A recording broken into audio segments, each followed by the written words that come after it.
Mes bien chères geekettes, mes bien chers geeks, bienvenue dans un 101% que je vous souhaite beaucoup plus agréable à regarder et pour moi à présenter bien entendu que celui de lundi. Parce que c'est vrai, j'avais émis nombreuses critiques par rapport au contenu et à la forme et au fond.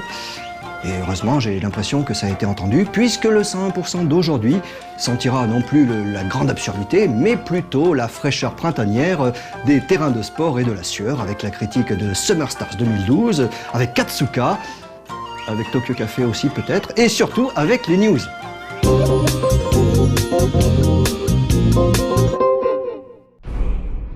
En mars 2011, dans Indécis, nous avions rencontré les auteurs de Bloodlust Édition Metal, remake du jeu de rôle culte créé par Croc et J. Iran au début des années 90. Annoncé chez les éditions John Doe depuis, au moins l'âge hyperboréen, Bloodlust Metal est enfin parti chez l'imprimeur et devrait être disponible avant l'été. Dans Bloodlust, les joueurs incarnent des porteurs d'armes-dieux dans un monde de fantasy violent, barbare et décadent. Précisons que Bloodlust Metal se destine à un public averti. Pour en savoir plus, n'hésitez pas à revoir l'interview sur No Life Online, en attendant une critique du jeu en bonne et due forme dans un futur épisode de Indécis.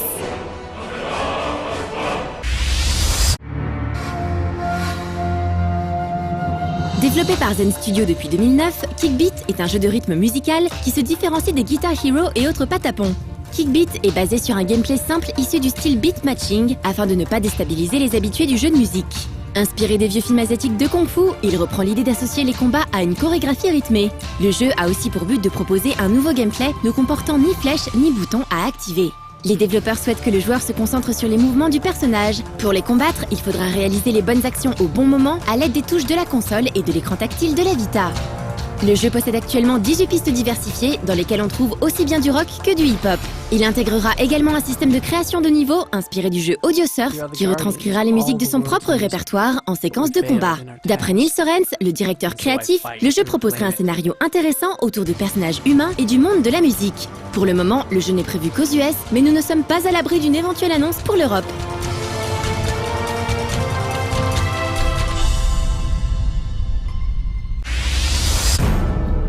Et voici le premier trailer de The Cave. Dirigé par Ron Gilbert, il s'agit du prochain titre du studio Double Fine et il s'agira d'un titre prévu pour les plateformes de téléchargement. Le joueur contrôlera 7 personnages qui devront unir leurs forces pour sortir d'une grotte composée de multiples pièges et d'épreuves. Il sera jouable en coopératif à 2 ou 3 joueurs et bénéficiera d'un système de drop-in drop-out, ce qui signifie que n'importe qui pourra quitter ou rejoindre une partie en cours. Le jeu est prévu pour le début d'année 2013.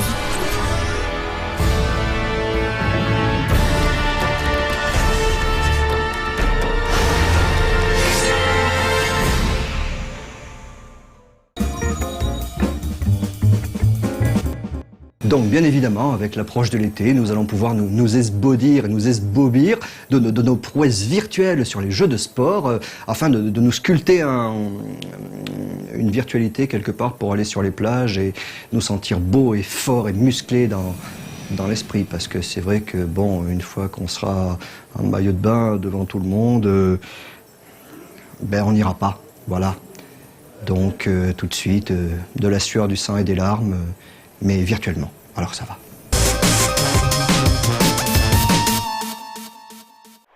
Ready. Steady. Inutile de vous le rappeler, mais cet été aura lieu les Jeux Olympiques de Londres. Du coup, quelques développeurs semblent bien décidés à en profiter pour nous remettre, nous les gamers, au sport virtuel. Souvenez-vous, à Noël, nous avions eu sur Wii Mario et Sonic aux Jeux Olympiques de Londres, tandis qu'en cette fin de printemps sortent 2 autres compilations sportives, le jeu officiel Londres 2012 par Sega et Summer Stars 2012 de 49 Games. C'est à ce dernier que nous allons nous intéresser. Pour débuter, nous n'accusons pas le studio d'opportunisme. La série des Summer Stars est une machine bien huilée qui tourne à un jeu par an depuis 2007 et qui ne s'est jamais vraiment beaucoup renouvelée. Elle est également complétée chaque hiver par les Winter Stars qui reprennent, vous vous en doutez, les épreuves les plus emblématiques des Jeux Olympiques d'hiver. Vous retrouverez donc dans ce Summer Stars 18 disciplines, elles-mêmes divisées en 13 gameplays bien distincts. Sprint sur 100 mètres, 200 mètres, 400 mètres et 100 mètres haies, lancer du javelot et du marteau, tir à l'arc, trampoline, plongeon, 110 mètres nage libre et 110 mètres nage papillon, saut en longueur et triple saut, saut en hauteur, VTT, escrime et enfin saut à la perche. Bref, les épreuves classiques des compilations sportives, seul le VTT se démarquant un peu. L'ensemble du jeu solo s'articule autour d'un mode carrière où il faudra gérer un duo d'athlètes en leur faisant gagner de l'expérience, remporter des épreuves et ainsi leur permettre de devenir les numéros 1. À chaque niveau gagné, les athlètes remporteront un point de compétence qu'ils pourront dépenser dans des capacités spécifiques à chaque sport. Capacités qui leur apporteront des avantages non négligeables, comme par exemple une meilleure accélération en sprint ou une plus grande rapidité de réaction après une chute en VTT. Le joueur pourra donc soit spécialiser son petit duo dans un seul sport, soit le rendre aussi polyvalent que possible. On regrette néanmoins que, mis à part ses capacités, il soit impossible de personnaliser son duo, le joueur étant obligé de faire avec les personnages de base, sans possibilité de les renommer ou de changer leur physique. On trouve aussi dans ce mode carrière des petits défis spéciaux et souvent humoristiques. Un défi, par exemple, transformera l'escrime en combat de répartie à la Monkey Island. Un autre vous demandera d'asperger votre adversaire à coups de pistolet à eau pendant que celle-ci fait ses figures.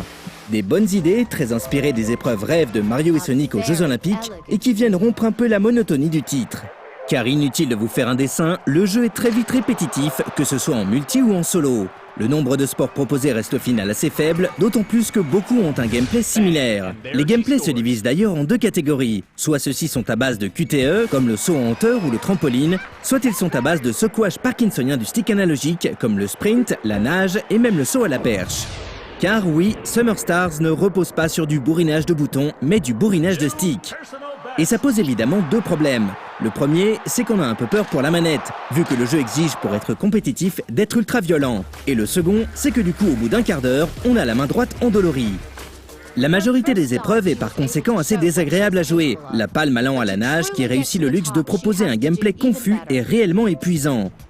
Sur PlayStation 3, Summer Stars 2012 est jouable au Move et sur Xbox 360 au Kinect. Mais hélas, cela n'améliore pas particulièrement les choses. Non seulement le manque de précision est criant sur certaines épreuves, comme l'escrime, mais les outils de motion gaming ne font que rendre les actions à effectuer encore plus répétitives qu'à la manette. On sent donc la fonctionnalité un peu rajoutée à l'arrache, qui ne rentabilisera sans doute pas votre Move ou votre Kinect. Enfin, vous vous en êtes sans doute déjà rendu compte, mais le jeu n'est techniquement pas une merveille. Avec ses graphismes grossiers, son impression de vitesse inexistante et ses personnages d'une terrifiante laideur. Pour en retrouver d'aussi laid, il faut remonter à la PlayStation 2.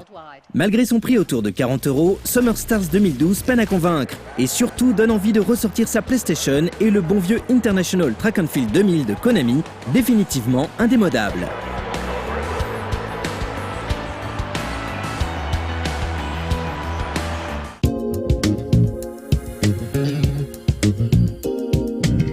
Bah oui, en même temps, moi, je l'ai toujours dit et répété, si j'avais dû choisir un corps, j'aurais plutôt pris celui de Tsuka quand même, parce que c'est pas nouveau, hein. Moi, j'admire sa plastique, sa parfaite composition, puis en plus, aujourd'hui, il a choisi de s'intégrer complètement au thème de l'émission avec le nouveau trailer de PES, que je vous laisse découvrir en exclusivité.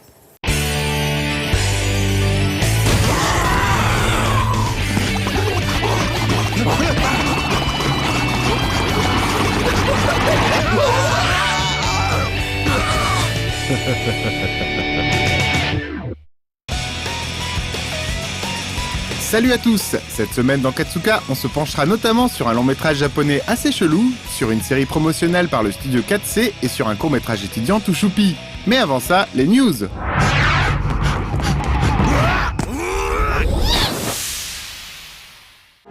Ryan Woodward, réalisateur du court-métrage Thought of You, travaille actuellement sur un projet atypique nommé Bottom of the Ninth, une sorte de bande dessinée animée qu'il a développée seul et qu'il proposera très bientôt sur iPad.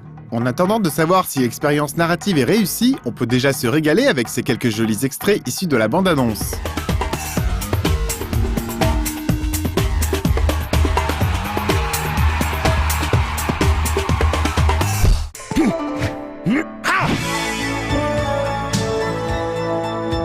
Bon, je vais jouer le fan trentenaire nostalgique, mais sachez que j'ai vibré à l'annonce de la sortie fin juillet au Japon de Macross Do You Remember Love en version HD remasterisée et donc en Blu-ray. Ce film de 1984 fait partie à n'en pas douter des bons souvenirs de nombreux fans français puisqu'il avait été distribué chez nous en VHS ainsi que dans quelques salles via un cycle nommé Ciné-Manga.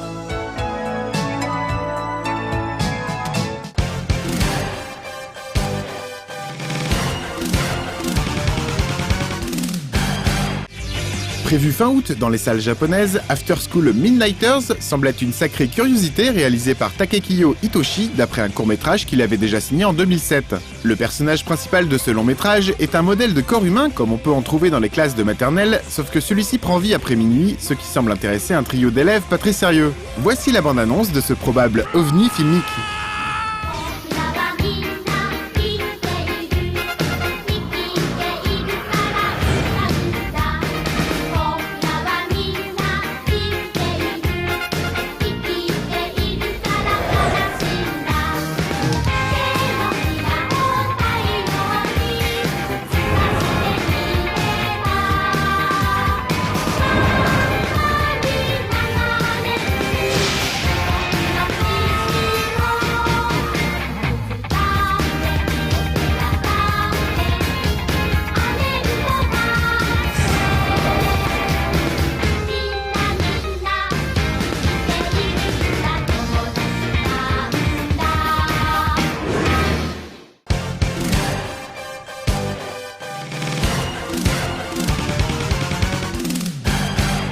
'Autre projet japonais original avec PES, comprenait Peace Echo Smile, réalisé au fameux Studio 4C pour le compte d'une marque automobile japonaise.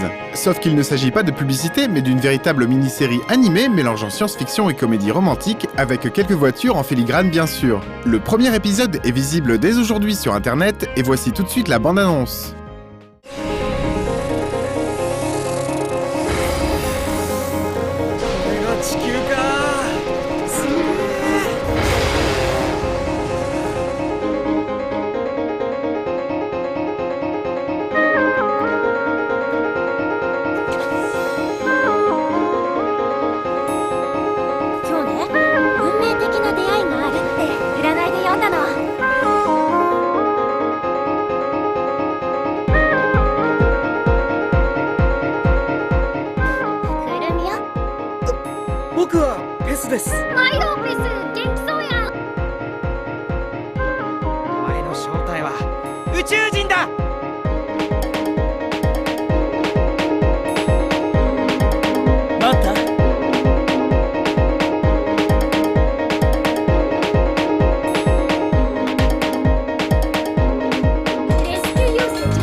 Et voici également une petite surprise avec quelques images making-of que les responsables de PES nous ont envoyées. On y voit l'équipe travailler au Studio 4C sur un morceau de Yamamoto Seiichi, le guitariste de Boredoms, qui a composé la bande originale du 4e épisode. La musique joue en effet un rôle important dans le projet, avec de nombreux autres artistes se succédant au fil des épisodes.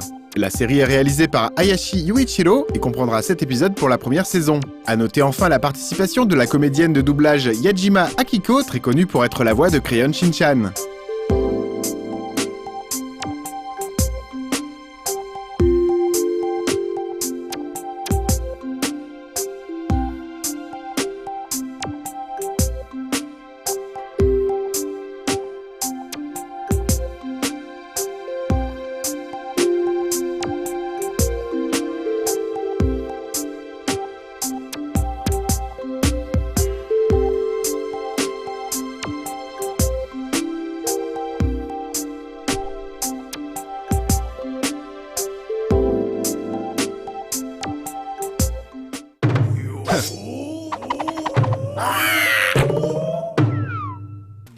Dana Terrace est étudiante à l'école new-yorkaise School of Visual Arts et a réalisé en 8 semaines un petit court-métrage nommé Kickball. Même si ça peut sembler pas tout à fait finalisé, je trouve que son film dégage un charme assez immédiat avec des personnages mignons qui bougent bien dans des ambiances colorées simples et rafraîchissantes.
I was wondering if I could join your kickball game.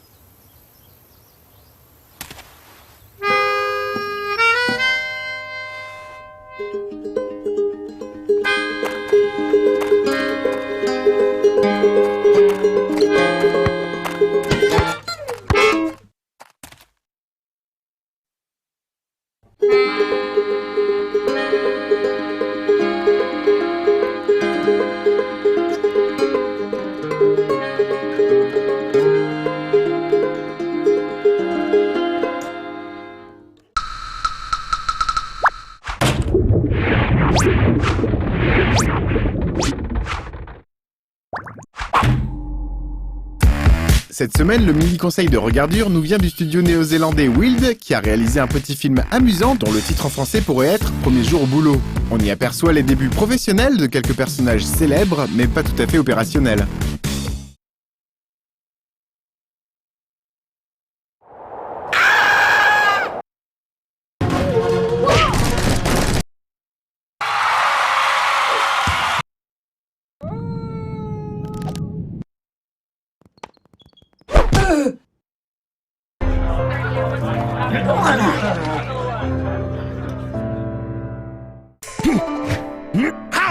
Voili voilou, à dans 15 jours.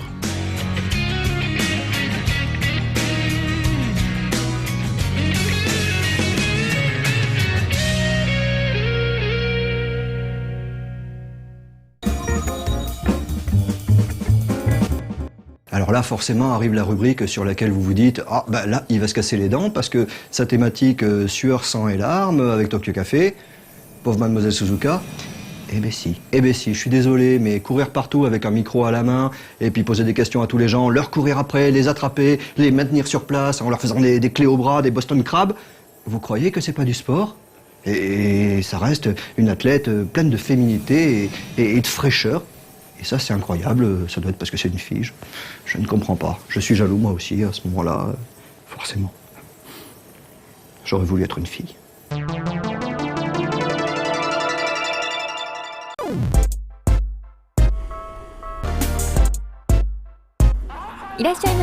Tokyo Café, alors, qu'est-ce que ce sera aujourd'hui? Salut tout le monde, c'est Suzuka. 私今日はパリ日本文化会館に来ています。なんとここで私は素敵な男性とランデブーがあるんです。早速小林健太郎さんとのランデブーの場所に来ました。おはようございます。よろしくお願いいたします。おはようございます。よろしくお願いします。皆さん覚えていらっしゃいますか？皆さんが YouTube で見たあのお寿司の脚本と出演なさっている方です。さあでは早速速小林健太郎さんご自身から自己紹介をしていただきたいと思います。お願いします。こんにちは。はじめまして、小林健太郎です。私は、ステージで、コメディパフォーミングアートをやっています。この度初めてパリで舞台を踏むことになりました。よろしくお願いします。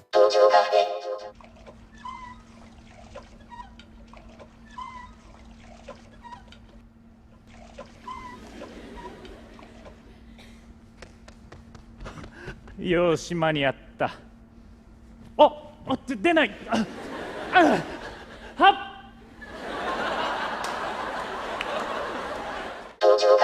ということで、なんで今回フランスを選ばれてフランスにいらっしゃってるんですか？呼んでいただいたんです。はい。どなたに？パリ日本文化会館に。あとあれですよね、パリだけではなくよその地方でも。はい、モナコでの公演も予定しています。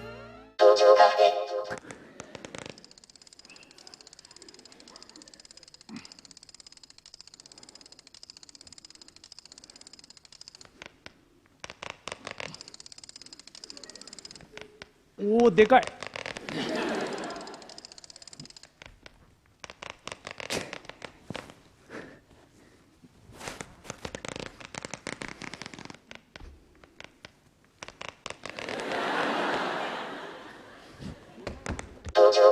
一体どんなソロ公演なのでしょうか？ポツネンというのは僕のソロステージネームです。内容はコメディなんですけれども、日本で多くステージをやっていますが、その作品の中には言葉を使ってないものも結構あるんですね。映像であったりイラストレーションであったり、そういうものを使ったパフォーマンスがあるんです。つまり日本語がわからないお客様にも楽しんでいただけるということで、今回パリでの公演にたどり着いたという感じです。はい、イラストといえば実は小林さんはなんと、はい、漫画家の経験をしたことがあります。はい。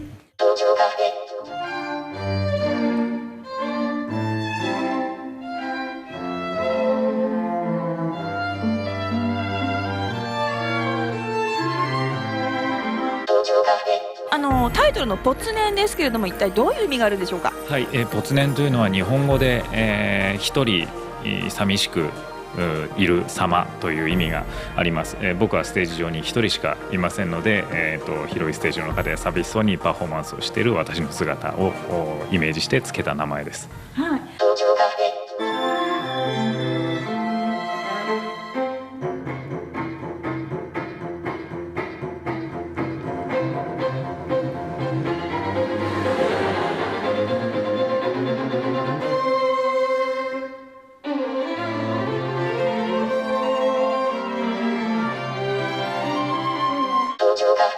では興味を持ったみんなに告知をお願いします。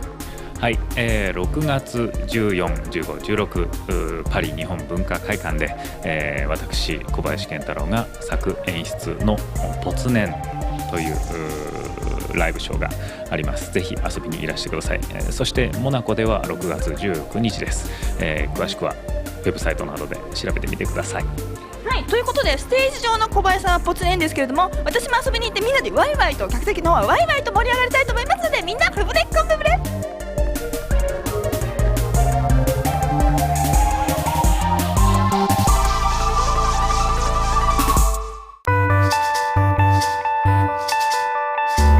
Alors bien évidemment, c'est le moment de l'émission où je peux enfin exprimer ma part de féminité, dans ce sens où moi aussi, quelque part, j'ai beau faire des efforts, vous voyez, de bouger les bras comme ça, de faire ce geste-là, je reste frais et agréable et je n'ai pas d'auréole, c'est incroyable. Et donc c'est pour ça que je peux vous faire, au travers de la caméra, des gros bisous, plein de fraîcheur et bien évidemment plein d'amour, en vous disant à la semaine prochaine. Et demain avec Mima, bien entendu. Des gros bisous. 今僕はどうすりゃいい